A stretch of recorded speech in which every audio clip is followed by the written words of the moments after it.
Easter is, I think, in so many ways, the key to everything in Christianity. Because Christianity's legitimacy, its certainty, everything about it stands or falls on what actually took place that first Easter morning. Easter is good news because it means that Jesus is who he says he is. If Jesus had promised to rise from the dead on the third day, but did not, we would know that Jesus was wrong. We would know that his claims about himself were not true, and neither were his promises. But the fact that Jesus really did rise in the way that he said he would simply means he is whom he says he was. So suppose that Jesus had stayed dead, that he is now no more than a beautiful memory. Would that matter? I mean, we would still have his example, we would still have his teachings. Wouldn't that be enough? For Christianity, the answer is it would absolutely not be enough. If Jesus had not risen and stayed dead, the bottom would completely fall out of Christianity. So, to quote the Bible, if Christ has not been raised, then we're still in our sins.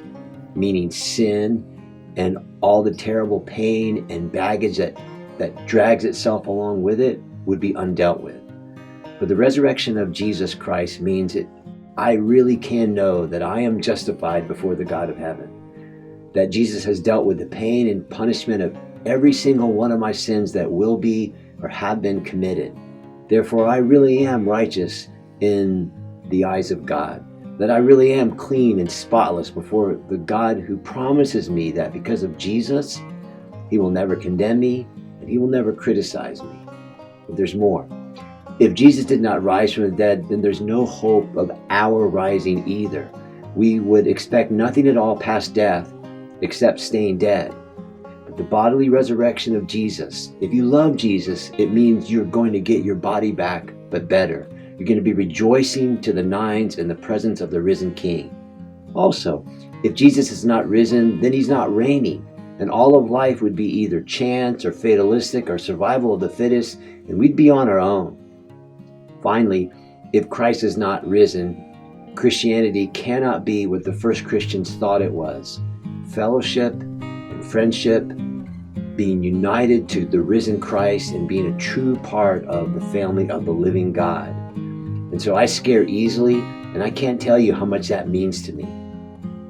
So what is Easter? Well, it's not some great big magic trick that God did just to show off his power.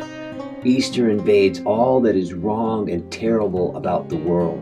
And in it, God says, I promise you a better day, the forever day, which will know no end. That day is real.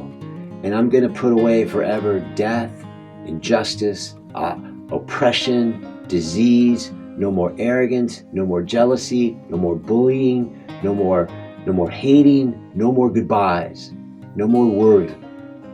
Every bad thing is going to be destroyed, and it will never return. And every good thing we've wanted and every good thing we've longed for is going to come true, and it's going to be true forever in the new heaven and the new earth.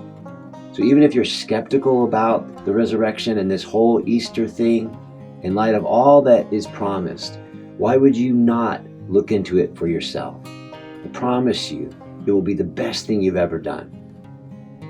In the first century church, believers in Jesus would greet each other in a very special way.